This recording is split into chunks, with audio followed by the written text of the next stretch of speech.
Have you ever faced a moment where standing up for what you believe in could cost you everything? A moment so intense, so defining, that your entire life hangs in the balance. Today, we're diving deep into one of history's most powerful stories of courage, faith, and miraculous deliverance. It is the story of three young men who stared death in the face and didn't flinch. This is the incredible account of Shadrach, Meshach, and Abednego. Our story begins in ancient Babylon, the heart of a vast and powerful empire ruled by the mighty King Nebuchadnezzar. He was a king of immense power, wealth, and ego. After conquering Jerusalem, he brought back the brightest and most promising young men to serve in his court. Among them were four remarkable individuals from Judah: Daniel, Hananiah, Mishael, and Azariah. You probably know them by their Babylonian names: Belteshazzar, Shadrach, Meshach, and Abednego. These four weren't just intelligent. They were men of deep integrity and unwavering faith in their God. They quickly distinguished themselves, earning respect and high positions within the Babylonian administration. Life was good, but their ultimate test was just round the corner. A test forged in pride and fire. King Nebuchadnezzar, in a grand display of his own majesty, decided to build a colossal golden statue. It stood 90 feet tall on the plain of Dura. This wasn't just art, it was a demand for absolute loyalty. The king issued a decree to all the officials across his empire, the satraps, prefects, governors, and everyone of importance. The command was simple, yet absolute. When the sound of the horn, flute, lyre, and all kinds of music played, everyone, and I mean everyone, was to fall down and worship the golden statue. And the penalty for disobedience. It was terrifying. Anyone who refused to bow would be immediately thrown into a blazing, fiery furnace. Imagine the scene. The day of the dedication arrives. A huge crowd of officials from every corner of the empire is gathered. The air is thick with anticipation. The orchestra begins to play a grand, sweeping melody. And as the music swells, one by one, then all at once, the thousands of officials fall to their knees, their faces to the ground, worshipping the golden idol. But amidst this sea of bowing heads, three figures remain standing, tall, resolute, and unmoving. Shadrach, Meshach, and Abednego. They refused to bow. They knew their allegiance was to the one true God, and they would not betray that faith, not for any king, and not for any statue. Their defiance did not go unnoticed. Certain Chaldeans, perhaps jealous of the Hebrews' high positions, saw their opportunity. They rushed to King Nebuchadnezzar, their voices dripping with accusation. "O king, live forever," they began.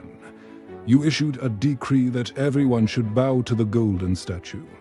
But there are some Jews, Shadrach, Meshach, and Abednego, whom you have appointed over the affairs of Babylon. They pay no attention to you, O king. They neither serve your gods nor worship the golden image you have set up." You can just picture the king's reaction. His face, once filled with pride, now twisted with fury. How dare they? How dare anyone defy his direct command? He ordered the three men to be brought before him at once. When they stood before him, the king tried to control his rage. He gave them one last chance. "Is it true," he asked, his voice low and dangerous, "that you do not serve my gods or worship the golden statue? I will give you one more opportunity. When you hear the music, if you are ready to fall down and worship the image, very well. But if you do not worship, you shall be cast immediately into the midst of a burning fiery furnace. And what God is there who can deliver you out of my hands?" This was it. The moment of truth.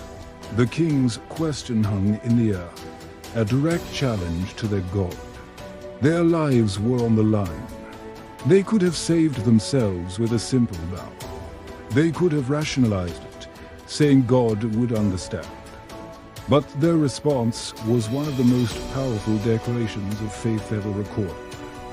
They looked the most powerful man in the world straight in the eye and said, "Nebuchadnezzar, we have no need to answer you in this matter.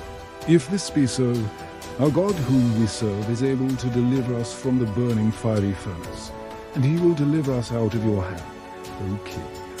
But if not, be it known to you, O king, that we will not serve your gods or worship the golden image that you have set up. But if not, let that sink in." They were confident in God's power to save them, but their obedience wasn't conditional on that rescue. Even if God chose not to save them, they would still not bow. Their faith wasn't a transaction, it was a total commitment. They would rather burn than bow. Nebuchadnezzar completely lost it. He was so filled with rage that his face became distorted. He screamed at his servants to heat the furnace 7 times hotter than usual. So hot, in fact, that the flames leaped out and killed the very soldiers who were tasked with throwing the 3 men in. Shadrach, Meshach, and Abednego were bound tightly in their robes and tunics and thrown headlong into the heart of the inferno. From a human perspective, this was the end. No one could survive such intense heat. The king and his counselors watched, expecting to see them consumed in an instant. But what they saw next left them utterly speechless. Nebuchadnezzar leaped to his feet in amazement. He turned to his advisors, his voice trembling. "Did we not cast 3 men, bound, into the fire?" They replied, "True, O king." "But look," he exclaimed, "I see 4 men, unbound, walking round in the middle of the fire, and they are not hurt. And the appearance of the 4th is like a son of the gods." In the heart of the furnace, a miracle was unfolding. Not only were the 3 men alive and unharmed, but they were also unbound, walking freely. And they were not alone.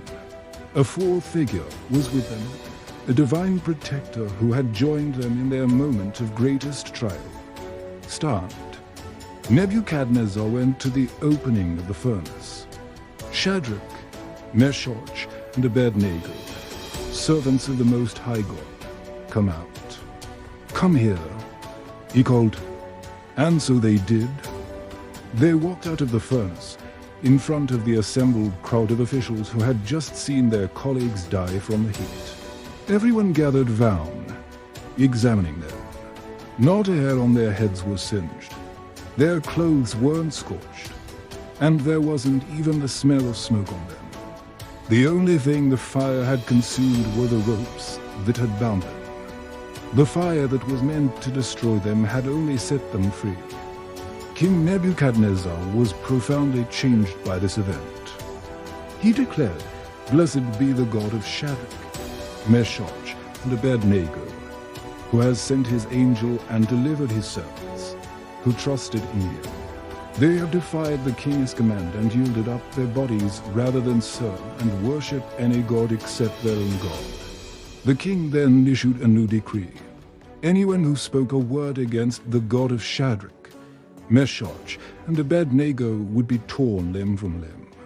And he promoted the 3 men to even higher positions in the province of Babylon. This story is so much more than just a dramatic historical event. It's a testament to the power of unshakable faith. It teaches us that true courage isn't the absence of fear. It's doing what's right even when you're terrified. Shadrach, Meshach, and Abednego faced their own fiery furnace, a situation designed to break their spirit and compromise their beliefs. How many of us face our own versions of this furnace? Maybe it's pressure at work to cut corners, or peer pressure to go along with something we know is wrong. Maybe it's the fear of being mocked or ostracized for our beliefs. These situations test the foundation of who we are.